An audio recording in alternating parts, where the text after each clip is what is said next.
Wesh les potes, c'est OS de la Garde du Lion. Petit tuto pour une interface assez optimisée, que ce soit en PvP, en PvE, avec quelques petites astuces en PvP pour ceux qui ont peut-être un petit peu de mal, ou qui sont pas trop habitués à gérer leur timing. Donc pour l'interface, moi j'utilisais le Vue. Donc c'est un add-on d'interface assez complet, on peut vraiment tout modifier sans limite.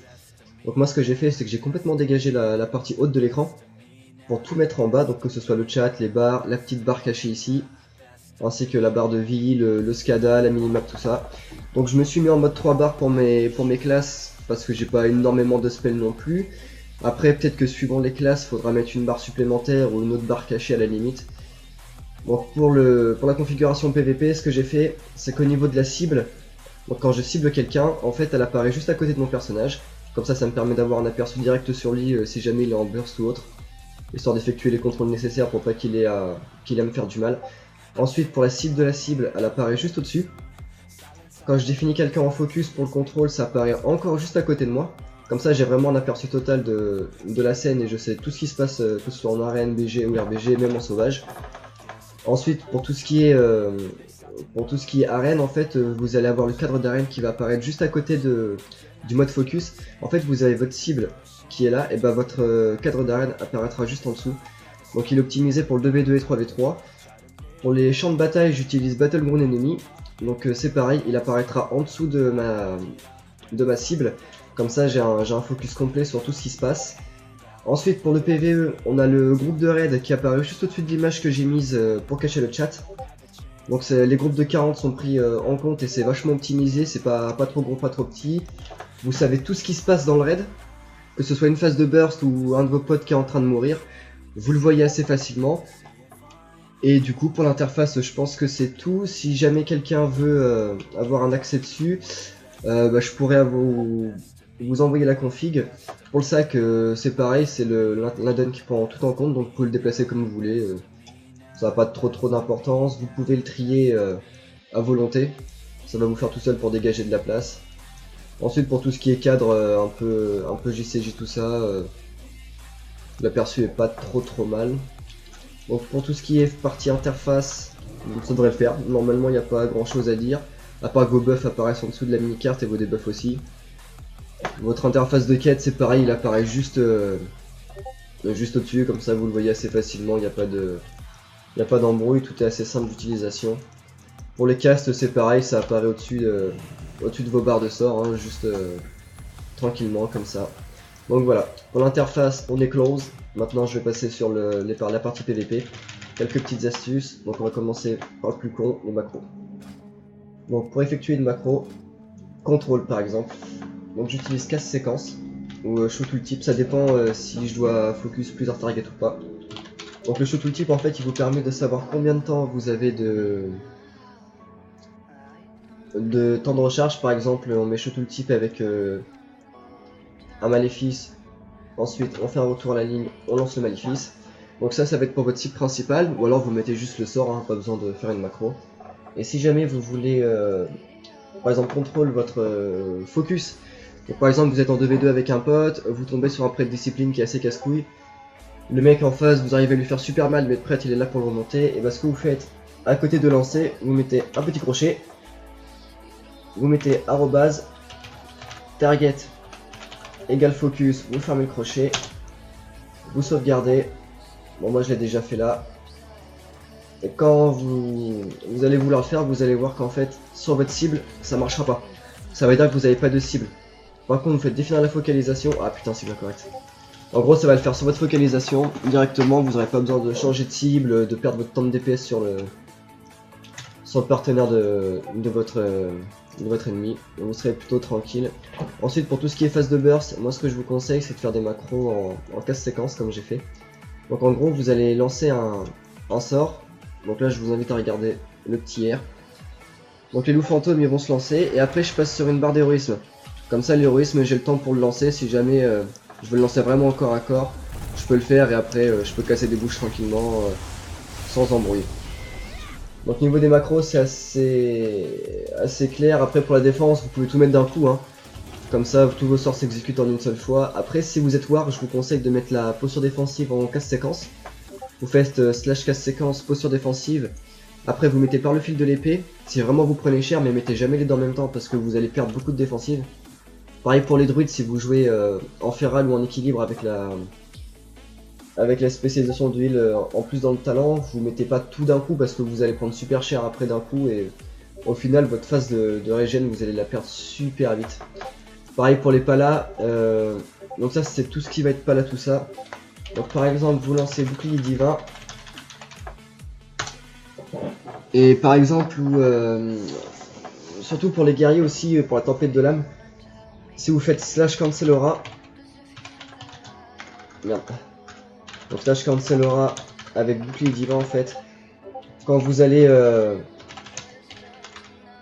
réactiver la macro en fait, ça va vous enlever le buff automatiquement. Donc par exemple, si vous voyez que vous n'avez pas besoin de votre bulle mais que votre trinket est en temps de recharge et qu'il vous faut impérativement un trinket pour exécuter votre ennemi, vous le faites comme ça va activer votre bulle et la désactive automatiquement. Comme ça vous serez vachement tranquille et vous aurez un double trinket en fait. Donc pour tout ce qui est macro c'est assez bon. Après les petites astuces en PVP il n'y en a pas énormément, je vais vous donner les gains. Donc imaginons je suis contre un war et je suis une classe distant. Donc ce que je vais faire c'est que je vais rester en mid range. Assez loin pour pas qu'il me tape et assez proche pour pas qu'il me charge ou qu'il me fasse assez chier, en espérant que mon partenaire fasse assez de dispel pour pas que je sois ralenti mais que je puisse quand même faire des petits pas sur lui histoire de le taper. Étant donné que mes techniques sont allongées, je peux lui mettre un petit coup sans qu'il me touche. Donc c'est ça l'avantage. Ensuite pour tout ce qui est classe distance, vous savez que la charge d'un war je crois que c'est 25 ou 30 mètres. Et le bon héros qui doit être à 40 mètres. Le grip d'un TK il me semble que c'est 30 mètres. Donc ce que vous faites, étant donné que vos sorts ils sont un petit peu plus loin que la normale en distance, nous on est à 40 mètres par exemple les chamans, ce que vous faites c'est que vous restez constamment super loin, puis vous faites des petits pas comme ça de temps en temps pour activer votre spell. Comme ça il pourra pas vous charger, il pourra pas vous toucher, et vous aurez un avantage constant sur lui, il va perdre un temps fou, il va claquer tout dans le vide, et à ce niveau là vous serez vachement avantagé. Ensuite pour la partie arène, ce que je vous conseille de faire, c'est de jouer en arène avec quelqu'un avec qui vous avez l'habitude de jouer. Tout ce qui est arène PU, tout ça, je vous conseille d'oublier, jouer entre vous, c'est beaucoup mieux. Vous arriverez mieux à communiquer entre vous. Il faut toujours annoncer quand vous faites que ce soit un dispel, que ce soit un contrôle ou un contre-sort. Parce que si jamais vous l'annoncez pas, que votre partenaire a le réflexe de le faire en même temps, le problème c'est que vous allez vous retrouver avec un temps de recharge tous les deux. Et vous risquez de perdre une arène justement parce que vous n'avez pas un contre-sort, un spell super important, et au final vous allez mourir bêtement.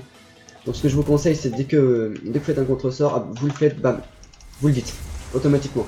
En RBG c'est là que c'est le plus important, en arène encore c'est pas très grave si c'est en 2 contre 2, en 3 contre 3 un peu plus quand même.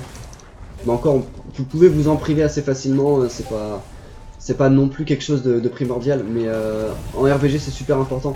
Parce que si par exemple il y a 4 DPS qui contre-sort quelqu'un en même temps, vous allez vous retrouver en fait avec un heal qui est en free après et il va remonter tout le monde et vous allez retrouver comme des cons à devoir tout recommencer au niveau du teamfight, que ce soit la phase de burst et la phase de défensif parce qu'ils vont vous déchirer les fesses comme jamais.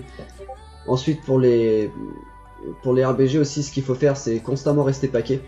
Par exemple imaginons que ce petit nain c'est mignon là c'est mon heal, bah je reste sur lui, voilà, je cherche pas à comprendre, même si je peux pas taper le mec, je reste sur lui, c'est pas grave, je le défends à fond pour pas qu'il soit en free au niveau des adversaires, qu'ils prennent pas trop de dégâts, qu'ils soient pas contrôle H24. Alors j'hésite pas à contrôler les DPS comme les heals.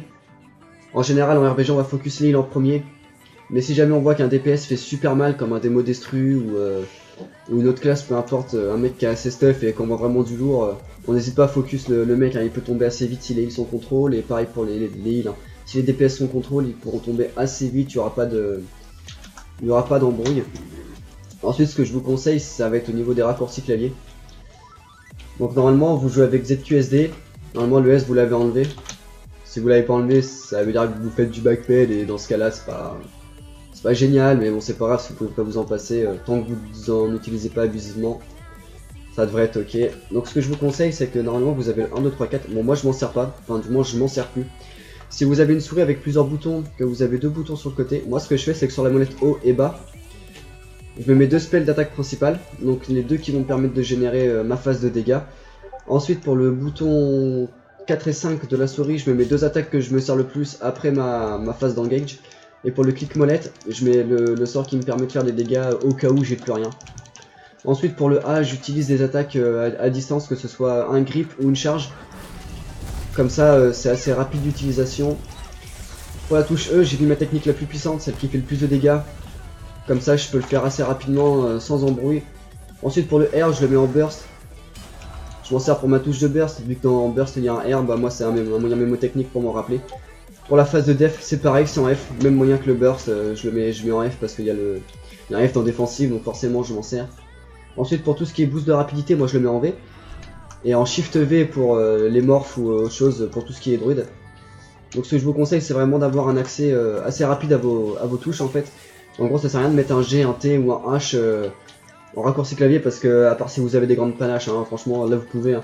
Mais en général, pour quelqu'un qui a des petites mains comme moi, c'est assez chiant d'accéder à la partie droite du clavier en fait, parce que du coup, vous allez perdre un temps fou à vouloir activer vos spells, et au final, niveau déplacement, c'est pareil, vous allez être régulé. Si vous êtes plus en H, vous allez constamment être de ce côté ou de ce côté, alors que l'idéal, c'est de constamment être en déplacement comme ça. C'est pareil, les sauts dans World of Warcraft, on dirait que c'est pas très important, mais en fait si. C'est super important dans le sens où dans certaines arènes, vous avez des petits obstacles, que ce soit des petits rebords ou autres, qui sont peut-être mal dataminés, et en fait, à des moments où vous allez vous retrouver bloqué, vous allez courir comme ça, comme un débile, le long du rebord, et au final, le mec qui va se tailler, il va se moquer de vous, et c'est vraiment pas sympa. Alors du coup, ce que vous allez faire, c'est que vous allez sauter de temps en temps quand vous voyez qu'il y a un obstacle autour, même que ce soit en combat, comme ça, vous allez pouvoir... au lieu de faire le tour comme ça, vous allez pouvoir vite fait passer au-dessus de votre adversaire, et en fait, quand vous sautez, que vous êtes devant lui, imaginons que je suis là qui veut me lancer un sort, à partir du moment où je saute et où j'arrive, en fait, je peux être hors de portée pour son spell, parce que du coup, je prends de la hauteur, et lui, ça peut le désavantager.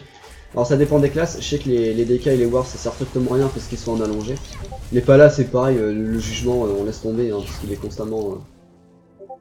constamment à distance, mais je sais que contre les casters c'est super important, parce que du coup, hop, un petit saut comme ça et le mec peut vite être perdu, il peut se retourner super vite et au final perdre son avantage sur vous. Donc pour tout ce qui est partie macro, interface et astuces en PvP, c'est tout ce que j'ai à vous dire. Après vraiment, faites super attention au niveau de vos contrôles.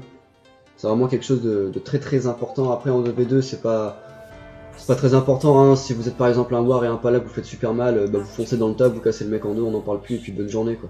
Mais par exemple si vous êtes avec un healer, vraiment la phase de contrôle elle est super importante. Donc pour l'interface, comme j'ai dit, si vous avez besoin que je vous le configure, ou si vous voulez une configuration bien spécifique, vous me le dites, moi je pourrais vous la faire.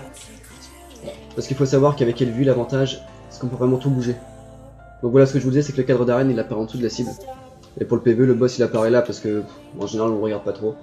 Le raid et le quêtes de raid 40, ils arrivent là. Mais en général, la configuration elle est assez longue et assez compliquée à faire. Donc c'est pour ça, si vous avez besoin que je vous la fasse, moi ce sera avec plaisir. Après, je vous ai pas parlé des petites barres d'Azeroth, tout ça, pour voir votre évolution. Je les ai mis à côté des barres de spell, hein, comme ça je les vois directement. Pas besoin de s'embêter à faire quelque chose de super dur, mais moi ce que je vous conseille c'est vraiment de dégager la partie haute de votre écran en fait. Surtout en PvP, en PvE peut-être moins, parce que vous avez peut-être le DBM qui vous dit tout ce que vous faites, mais moi DBM je m'en sers pas, je préfère apprendre les stats. Donc du coup, la partie haute faut qu'elle soit dégagée si jamais il y a un spell qui est lancé que je le vois pas, parce qu'il y a un amas d'alliés qui sont sur moi et je peux pas voir ce qui se passe, on sait jamais. Comme ça j'ai une vue bien dégagée, je suis plutôt cool. C'est pareil pour la caméra, en PvP mettez-la toujours à fond, même si des fois c'est chiant parce que hop ça passe près comme ça. Je vous conseille de la mettre toujours à fond, parce que si vous la mettez comme ça en fait, que lui il fait un transfert, vous savez pas s'il est à distance. En fait quand vous le mettez la caméra à fond, là vous avez 40 mètres. Entre vous et le bas de votre écran, vous avez 40 mètres. Donc en fait ce qui est assez simple, quand vous avez un contrôle par exemple, c'est que hop, vous faites un switch, hop, vous retournez, vous le faites, et après vous repassez sur votre cible. C'est assez simple, en général un transfert de mage, même si le mage transfert qu'il est collé à vous qui fait un transfert, il est assez proche pour pouvoir contresort par exemple sa pyrotechnique supérieure ou un petit détail comme ça. Donc voilà, c'est tout ce que j'avais à vous dire. Si vous avez des questions, n'hésitez pas, hein, mettez-les en commentaire, j'y répondrai aussitôt. Si vous avez besoin d'autres conseils, astuces, je serai disponible sur le Discord. Après, pour ceux qui sont pas de la garde du lion, pour ceux qui ont des conseils et astuces, je suis sur le serveur Archimonde, donc vous hésitez pas à me contacter, hein, que ce soit en journée ou en soirée, à partir du moment où je suis connecté, ce sera un plaisir de vous aider, moi j'adore faire ça. Donc voilà, c'était SOS de la garde du lion, je vous souhaite une bonne continuation et je vous dis à la prochaine, bye bye.